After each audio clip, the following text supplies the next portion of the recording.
Dalam kesempatan ini akan menceritakan kisah seorang wanita cantik yang bekerja di tempat hiburan malam dan bertemu dengan seorang pria kaya yang akhirnya berlanjut ke rumah kontrakannya. Seperti apa ya serunya di kontrakannya itu? Yuk kita simak sama-sama. Lia tidak pernah bisa melupakan gemuruh tepuk tangan itu. Gema yang pernah menjadi candu, kini menjelma racun yang membakar kenangan. Di usianya yang ke-38, cermin masih memantulkan bayangan seorang wanita yang menawan. Garis-garis halus di sudut matanya hanya menambah pesona pada wajah yang pernah menghiasi sampul majalah musik lokal. Rambut hitamnya yang panjang kini lebih sering terikat seadanya, masih menyimpan kilau yang sama seperti saat disorot lampu panggung. Namun matanya, sepasang mata yang dulu bisa membius ribuan penonton, kini menyimpan kabut duka yang permanen. 5 tahun lalu, sebuah kecelakaan mobil merenggut segalanya. Bukan nyawanya, melainkan suaranya. Pita suaranya rusak parah. Dokter mengatakan itu sebuah keajaiban, ia masih bisa berbicara. Meskipun dengan suara serak yang jauh dari alunan merdu yang dulu menjadi miliknya. Keajaiban itu terasa seperti kutukan. Setiap kata yang terucap menjadi pengingat pahit akan melodi yang tak akan pernah lagi bisa ia nyanyikan. Karirnya sebagai penyanyi yang dibangun dengan susah payah sejak remaja, hancur berkeping-keping dalam sekejap. Depresi datang seperti badai, menelan sisa-sisa semangatnya. Tabungan terkuras untuk biaya pengobatan dan terapi yang tak kunjung membuahkan hasil. Suaminya, seorang produser musik yang dulu memujanya, perlahan menjauh. Ia tidak tahan hidup dengan cangkang kosong dari seorang diva. Perceraian menjadi babak akhir yang menyakitkan. Lia sendirian, patah dan bangkrut. Jakarta terasa seperti kota hantu yang setiap sudutnya meneriakkan kegagalannya. Dengan sisa uang yang ada, ia melarikan diri. Pilihannya jatuh pada Batam, sebuah pulau di persimpangan dunia yang sibuk dan tak peduli. Di sini, tak ada yang mengenalnya sebagai Lia, sang biduanita. Di sini, ia hanyalah seorang wanita lain yang mencoba bertahan hidup. Ia menyewa sebuah rumah kontrakan kecil di kawasan Batu Aji, jauh dari gemerlap pusat kota. Dindingnya lembab dan catnya mengelupas. Tapi itu adalah istananya, benteng pertahanannya dari dunia luar. Untuk menyambung hidup, ia bekerja di Galaxy Cafe, sebuah tempat yang ironisnya memutar musik hingar-bingar setiap malam. Bukan kafe kelas atas, melainkan tempat berkumpulnya para ekspatriat, pekerja galangan kapal, dan para pencari hiburan malam. Lia bekerja sebagai pramusaji, mengenakan seragam khusus yang membuatnya merasa seperti pajangan. Tugasnya adalah tersenyum, mengantar minuman, dan menahan diri dari tangan-tangan iseng. Setiap malam adalah perjuangan. Suara musik DJ yang menghentak terdengar seperti ejekan. Ia melihat gadis-gadis muda berdansa tanpa beban, tertawa lepas, hidup di saat ini. Sesuatu yang sudah lama Lia lupakan caranya. Kesulitan ekonomi adalah cambuk yang terus-menerus melecut punggungnya. Pemilik kontrakan sudah 2 kali mengetuk pintu untuk menagih uang sewa yang telat. Ia akan melakukan apa saja untuk mendapatkan uang.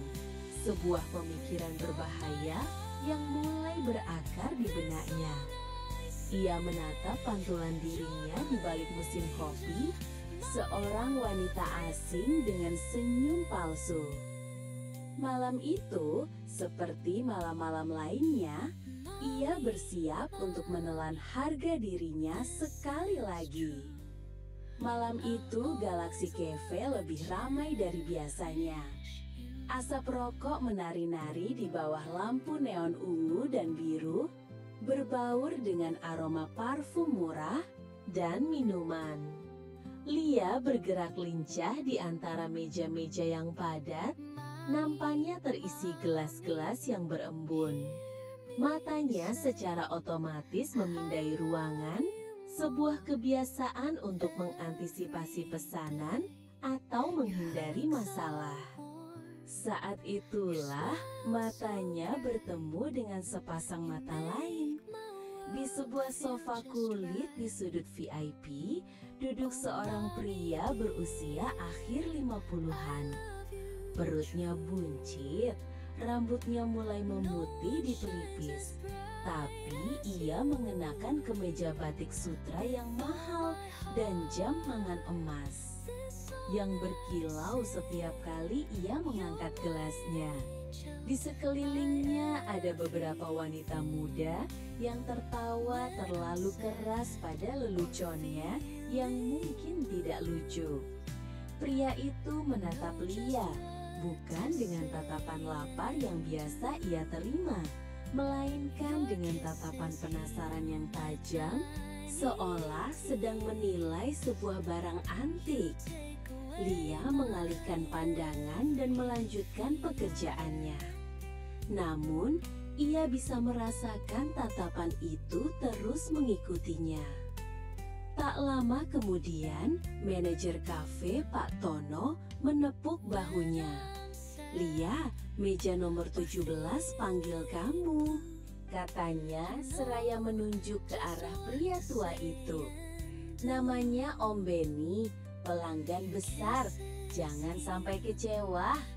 Ingat Pak Tono." Jantung Lia berdebar sedikit lebih kencang. Ia merapikan seragamnya dan berjalan menuju sudut VIP dengan senyum profesional yang sudah terlatih. "Selamat malam Bapak, ada yang bisa saya bantu?" Sapanya dengan suara serak yang khas. Pria itu, Om Benny, tersenyum. Senyumnya penuh dengan rasa percaya diri yang datang dari kekuasaan dan uang. "Suaramu unik," pujinya, mengabaikan pertanyaan Lia. Para wanita muda di sekelilingnya terdiam, merasakan pergeseran fokus. "Duduklah sebentar, temani saya minum." "Maaf Pak, saya sedang bekerja," jawab Lia sopan. Om Benny tertawa kecil. Ia mengeluarkan beberapa lembar uang ratusan ribu dari dompetnya dan meletakkannya di atas meja. "Sekarang kamu bekerja untuk saya, duduklah." Perintahnya lembut namun tak terbantahkan. Lia ragu sejenak. Ia melirik Pak Tono yang mengangguk dari kejauhan. Dengan berat hati, ia duduk di tepi sofa menjaga jarak. Om Benny menyuruh wanita-wanita lain pergi. Dengan lambaian tangan yang santai, mereka menurut tanpa protes, melirik Lia dengan tatapan campuran antara iri dan cemooh. Kini hanya mereka berdua di tengah kebisingan. "Jadi, siapa namamu?" tanya Om Benny. "Lia Pak, jangan panggil Pak, panggil Om saja, seperti yang lain," pintanya sambil menuangkan minuman ke gelas baru untuk Lia. "Kamu bukan dari Batam kan? Wajahmu terlalu berkelas untuk tempat ini." Lia hanya tersenyum tipis. Mereka lanjut mengobrol. Lebih tepatnya Om Benny yang banyak berbicara. Lia bercerita tentang bisnis propertinya, tentang perjalanannya ke luar negeri, tentang koleksi mobil mewahnya. Lia hanya mendengarkan dan sesekali mengangguk atau menjawab pertanyaan singkat. Ia merasa seperti sedang memainkan sebuah peran. Namun, anehnya, Om Benny adalah pendengar yang baik. Ketika Lia menyinggung sedikit tentang masa lalunya di Jakarta tanpa menyebut profesinya, Om Benny tampak benar-benar tertarik. Malam semakin larut, kafe mulai sepi. Om Benny sudah menghabiskan hampir sebotol minum, tapi ia tampak masih sepenuhnya sadar. "Saya bosan di hotel, Lia," ucapnya tiba-tiba. "Temani saya jalan-jalan ya, mungkin ke tempatmu," lanjut Om Benny. Permintaan itu tentu saja mengejutkan Lia. Batas antara pramusaji dan teman minum kini terancam kabur. Ini adalah wilayah yang seharusnya tidak dilanggar. "Tempat saya tidak bagus, Om. Hanya kontrakan kecil," ucap Lia. "Saya tidak peduli dengan tempatnya," desak Om Benny. Matanya menatap lurus ke arah Lia. "Saya hanya ingin suasana yang berbeda. Saya akan bayar taksinya." Dan ini, ia menyelipkan beberapa lembar uang lagi ke tangan Lia. "Untuk waktu dan keramahanmu malam ini." Lia menatap uang yang ada di tangannya, lalu ke wajah Om Benny. Ia melihat kelelahan di balik citra pria kaya yang suka berfoya-foya itu. Ada kesepian yang familiar di matanya. Mungkin karena uang sewa yang sudah jatuh tempo, atau mungkin juga karena adanya percikan rasa kasihan, atau mungkin juga karena ia sendiri merasa sangat hampa akhir-akhir ini. Sehingga pada akhirnya Lia pun mengangguk tanda menyetujui permintaan Om Benny di malam itu. "Baiklah Om," ucapnya lembut. Setelah jam kerja Lia usai, mereka berdua pun keluar dari kafe itu. Perjalanan dengan taksi menuju ke kontrakan Lia terasa canggung. Keheningan di dalam mobil terasa lebih memekakan daripada musik di kafe tadi itu. Ketika mereka tiba di depan gang sempit menuju kontrakannya, Lia merasa malu. Tapi Om Benny tidak berkomentar. Ia hanya mengikuti Lia dalam diam. Saat pintu kontrakan terbuka, aroma lembab menyambut mereka. Ruangan itu sempit dan sederhana. Hanya ada satu set sofa usang, sebuah televisi tabung kecil, dan sebuah kipas angin yang berputar berisik. Ini adalah awal dari sesuatu yang Lia tahu akan mengubah segalanya. Batas normal kehidupannya baru saja dipecahkan.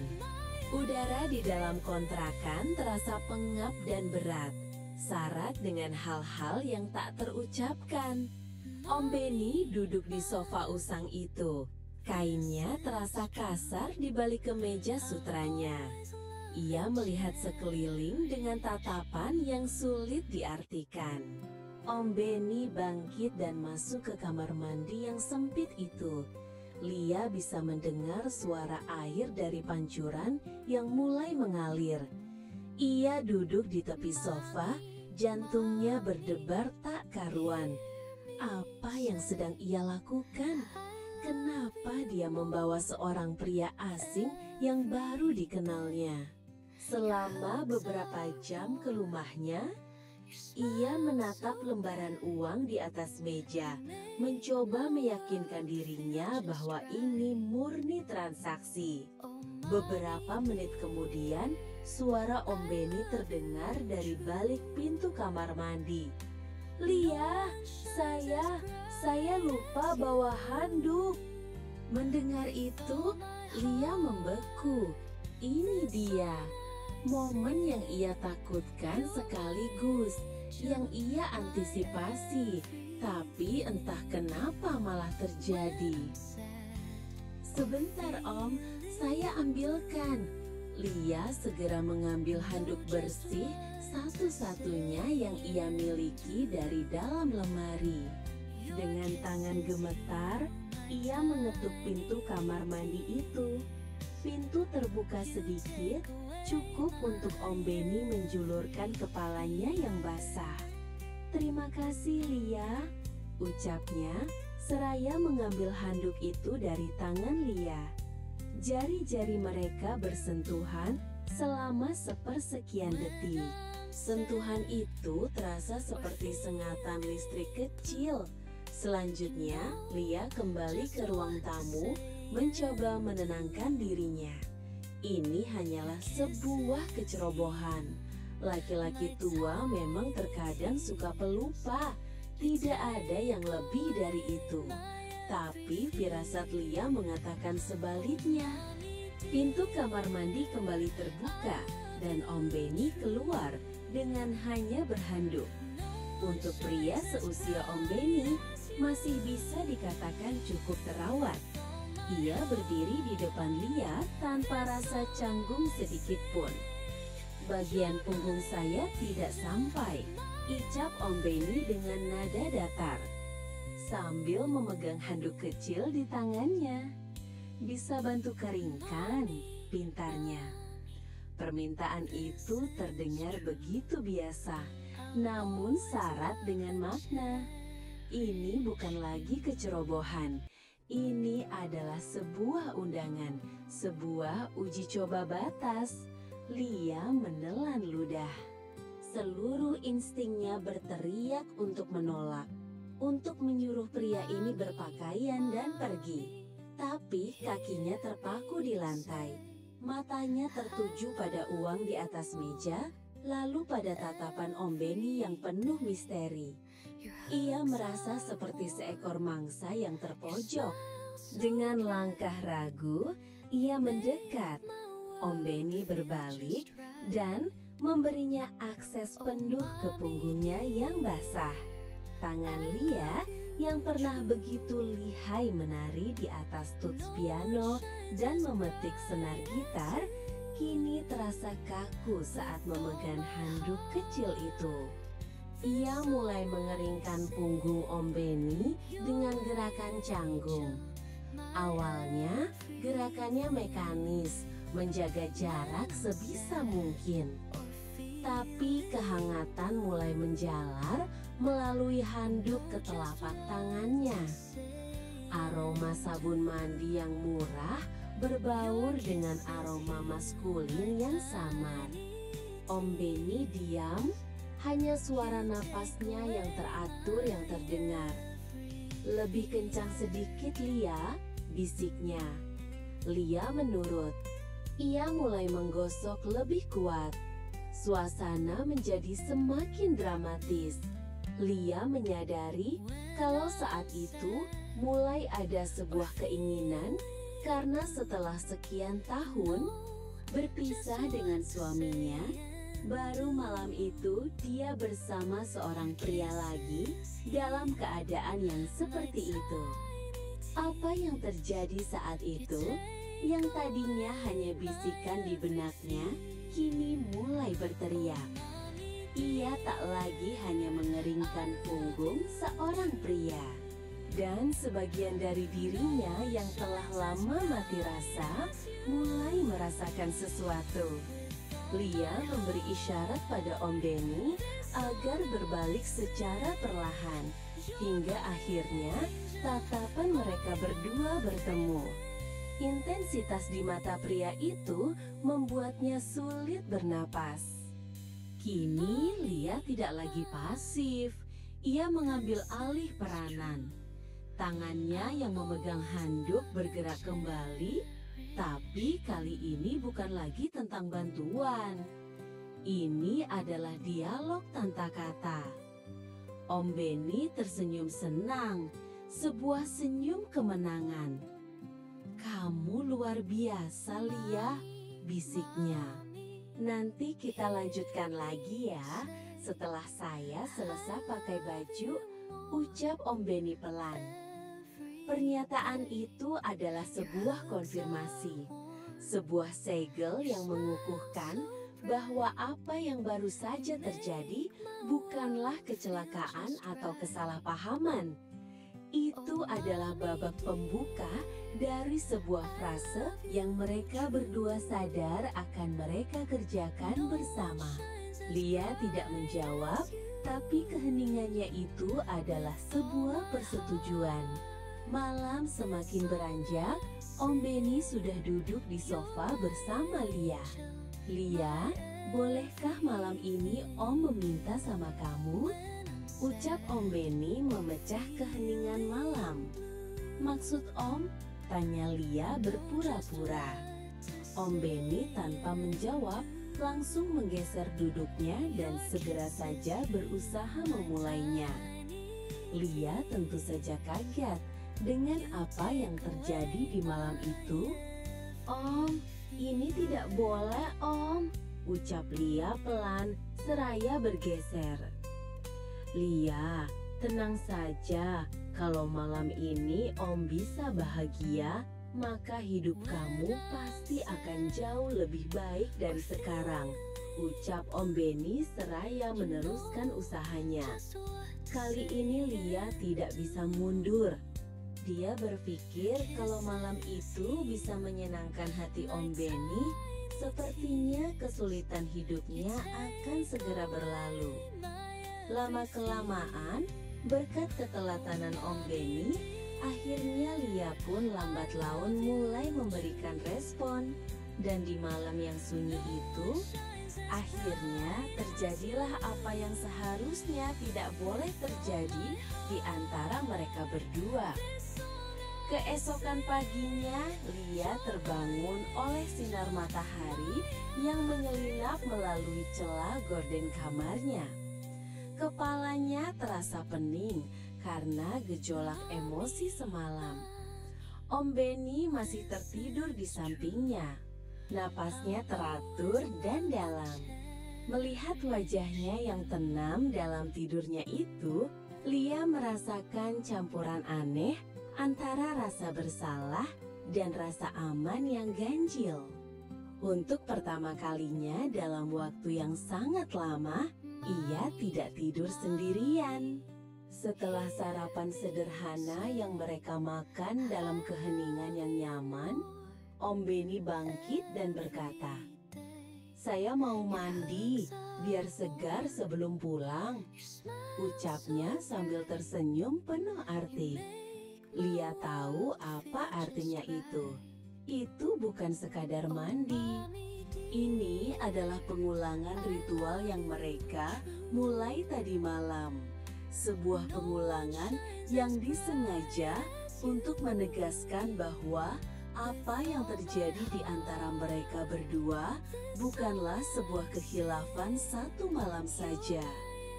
Lia menunggu di ruang tamu. Setiap suara dari kamar mandi mempertajam indranya. Suara air, suara sabun yang jatuh, dan kemudian panggilan yang sudah ia duga. "Lia, mana handuknya?" Kali ini tidak ada lagi keraguan dalam langkah Lia saat ia membawakan handuk itu. Sehingga apa yang terjadi semalam itu pun berulang di kamar mandi di pagi itu.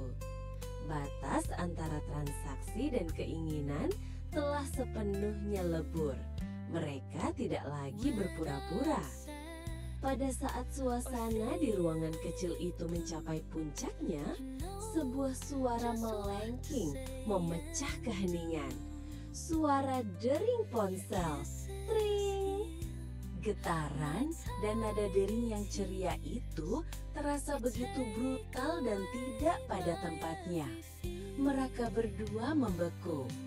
Om Benny segera meraih ponselnya dari saku kemeja yang tergantung. Di layar tertera nama "Istriku Sayang". Waktu seolah berhenti. Seluruh realitas yang coba mereka abaikan kini menerjang masuk tanpa ampun. Citra seorang wanita lain, seorang istri yang sah, kini hadir secara virtual di antara mereka. Risiko dan rasa bersalah yang tadinya hanya bayangan samar, kini menjadi monster yang nyata. Om Benny menatap Lia, kepanikan terlihat di matanya. Ia menekan tombol hijau dan menempelkan ponsel ke telinganya. "Halo sayang, iya ini lagi sarapan sama klien. Iya di Batam, nanti siang aku telepon lagi ya. Aku lagi sibuk banget. Iya sayang, love you too," ucap Om Benny seraya menatap Lia yang terdiam. Panggilan itu singkat, kata-katanya penuh kebohongan yang diucapkan dengan begitu lancar. Setelah menutup telepon, Om Benny menyimpan kembali ponselnya. Keheningan yang menyusul terasa lebih berat dari sebelumnya. Mantra mereka telah rusak. Kesempatan untuk berhenti, untuk menganggap ini semua sebagai kesalahan besar, kini terbentang di hadapan mereka. Lia menatap Om Benny, menunggu. Ia bisa merasakan jantungnya berdetak di tenggorokannya. Inilah titik penentuan. Apakah mereka akan mundur, terbungkus rasa malu dan takut? Ataukah mereka akan melangkah maju, melewati titik tanpa jalan kembali? Om Benny menghela napas panjang. Ia menatap Lia, dan dalam tatapannya, Lia tidak menampakkan penyesalan. Ia justru melihat sebuah keputusan. Om Benny melangkah maju, menangkup wajah Lia dengan kedua tangannya. Ada keputusasaan di dalamnya. Ada perlawanan, ada sebuah pernyataan bahwa mereka memilih untuk mengabaikan dering telepon itu. Memilih untuk mengabaikan dunia di luar dinding kontrakan yang lembab itu. Setelah panggilan telepon itu, mereka secara sadar melanjutkan apa yang sempat tertunda. Mereka menyerah sepenuhnya pada perasaan dan keinginan yang telah terbangun. Itu bukan lagi sebuah transaksi semata.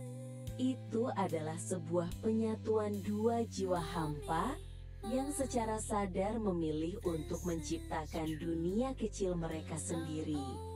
Meskipun dibangun di atas kebohongan dan pengkhianatan. Saat itu, di dalam ruangan sempit yang disinari matahari pagi, mereka telah melewati titik tanpa jalan kembali. Setelah badai itu reda, keheningan yang menyelimati mereka terasa berbeda. Tidak ada lagi ketegangan yang menggetarkan, melainkan ketenangan yang ganjil.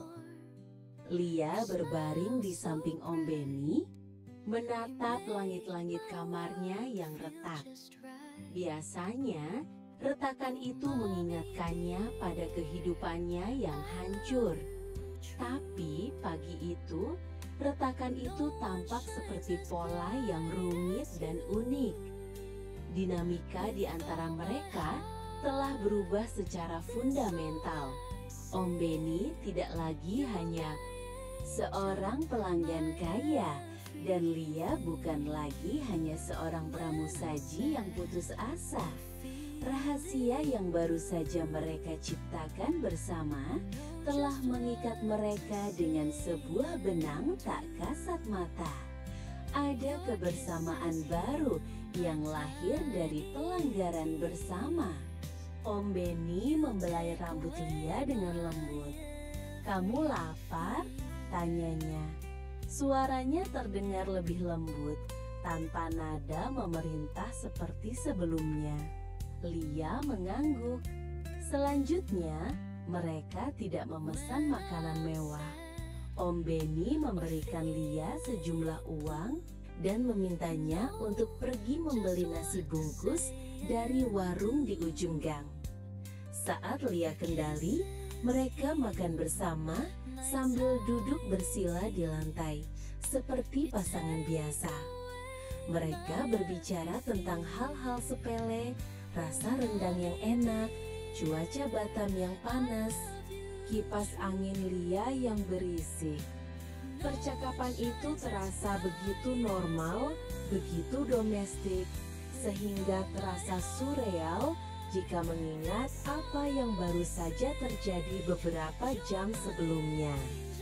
Malam harinya, Om Benny tidak kembali ke hotelnya. Ia menelpon kantornya. Dia mengatakan pertemuannya diundur dan ia harus tinggal 1 hari lagi. Kebohongan itu meluncur begitu saja dari mulutnya untuk melindungi waktu mereka berdua. Malam itu mereka melakukannya lagi, tapi kali ini berbeda. Tidak ada lagi rayuan yang rumit. Semuanya terasa alami, mengalir begitu saja. Itu bukan lagi didorong oleh ketegangan atau rasa penasaran, melainkan oleh sesuatu yang menyerupai keakraban dan kenyamanan. Apa yang mereka kerjakan itu kini terasa seperti sebuah kebiasaan baru yang anehnya terasa begitu menenangkan. Bagi Lia, kehadiran Om Benny itu telah berhasil mengisi kekosongan yang telah begitu lama mengangker di dalam dirinya. Sedangkan bagi Om Benny, kesederhanaan dan ketulusan Lia adalah pelarian dari dunianya yang penuh kepura-puraan. Selesai melakukannya, saat mereka berbaring dalam kegelapan yang hanya diterangi oleh cahaya remang dari jalanan, Om Benny memecah keheningan. "Lia," bisiknya.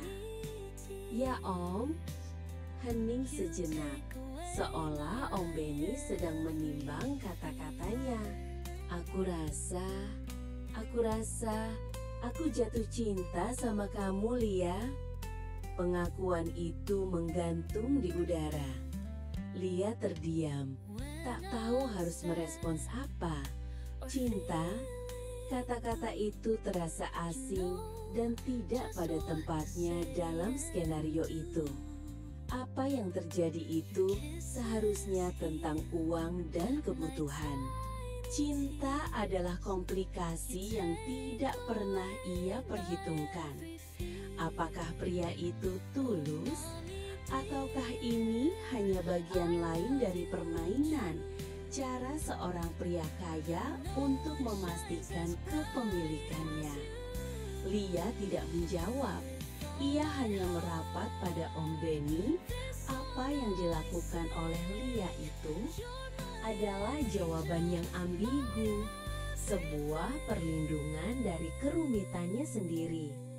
Namun di dalam hati Om Benny, pengakuan itu terasa nyata.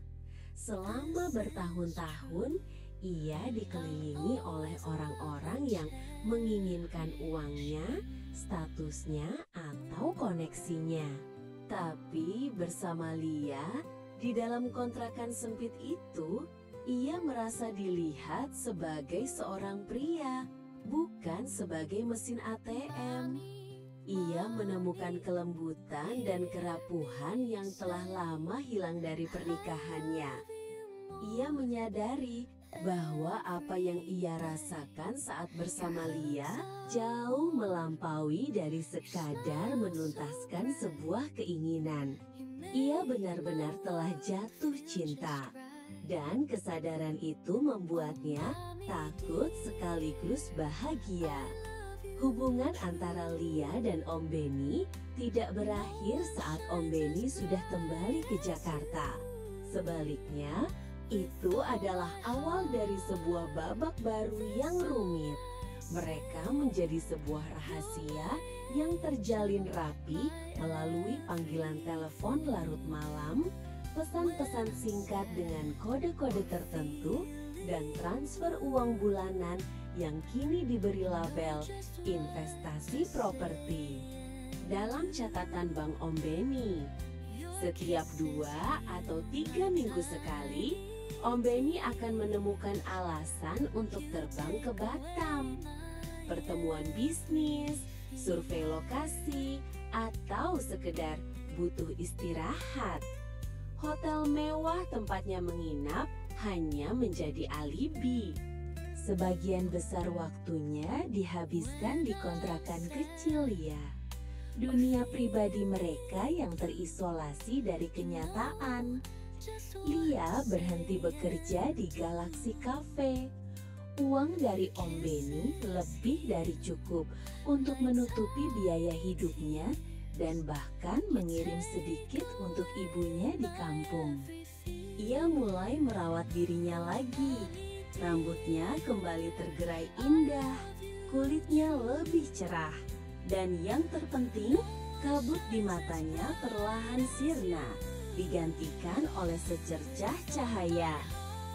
Ia tidak lagi merasa seperti korban keadaan, melainkan sebagai seorang wanita yang memegang kendali atas takdirnya.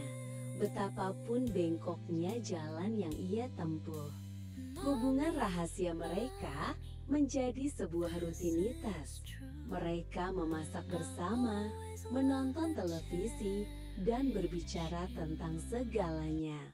Lia menceritakan tentang mimpinya yang hancur sebagai penyanyi, dan untuk pertama kalinya, ia bisa membicarakannya tanpa menangis. Om Beni bercerita tentang tekanan bisnisnya, tentang anak-anaknya yang sudah dewasa dan jarang mengunjunginya, tentang pernikahannya yang terasa hampa, di mana ia dan istrinya lebih mirip rekan bisnis daripada pasangan hidup. Tentu saja, badai itu akhirnya datang. 6 bulan setelah hubungan mereka dimulai, istri Om Beni curiga dengan perjalanan bisnis suaminya yang terlalu sering ke Batam menyewa seorang detektif swasta. Suatu sore, saat Lia dan Om Beni sedang tertawa di teras kontrakan sambil minum teh, sebuah mobil berhenti di ujung gang. Seorang wanita paruh baya yang elegan mengenakan perhiasan yang harganya mungkin bisa membeli seluruh rumah di gang itu, berjalan ke arah mereka dengan tatapan penuh kemarahan. Konfrontasi itu tidak disertai teriakan atau tamparan seperti di sinetron. Itu jauh lebih buruk. Istri Om Beni hanya berdiri di sana, menatap Lia dengan tatapan dingin penuh penghinaan, lalu beralih ke suaminya. Jadi ini investasi barumu, Ben? Murah sekali seleramu sekarang, ucapnya dengan suara dingin dan bergetar. Dunia Lia seakan runtuh. Rasa malu, takut, dan bersalah yang selama ini berhasil ia tekan, kini meledak di dalam dirinya. Om Beni mencoba menenangkan istrinya, namun semua usahanya sia-sia. Setelah pertengkaran hebat di Jakarta dan ancaman perceraian, banyak orang akan mengira hubungan itu akan berakhir, tapi ternyata tidak. Entah bagaimana caranya, Om Beni berhasil membujuk istrinya untuk tidak menceraikannya. Mungkin dengan ancaman pembagian harta gono gini yang rumit atau janji kesetiaan yang palsu. Namun, yang paling mengejutkan adalah hubungan Om Beni dengan Lia tidak berhenti. Justru sebaliknya, Setelah ketahuan, ikatan mereka terasa semakin kuat. Mereka kini adalah dua orang sekongkol yang berbagi luka pertempuran. Om Benny tidak lagi bersembunyi. Ia secara terbuka mengakui pada Lia bahwa ia tidak bisa dan tidak akan meninggalkannya. Status quo yang baru pun terbentuk. Pernikahan Om Benny berlanjut sebagai sebuah fasad sosial. Sementara hatinya tetap berada di Batam, di dalam sebuah kontrakan kecil. Lia menerima perannya sebagai wanita lain. Sebuah label yang dulu akan membuatnya jengkel, tapi kini ia terima sebagai bagian dari hidupnya. Ia tidak lagi mengharapkan pernikahan atau masa depan yang normal.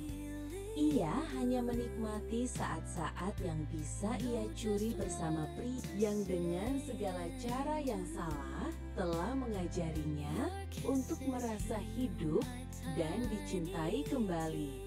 Kejadian di Galaxy Cafe malam itu yang dimulai dengan segelas minuman dan tatapan penasaran telah secara permanen mengubah arah hidupnya. Ia kehilangan suaranya, tapi menemukan cara lain untuk bertahan, untuk merasakan kebahagiaan, dan untuk menemukan versi kebahagiaan yang bengkok namun nyata.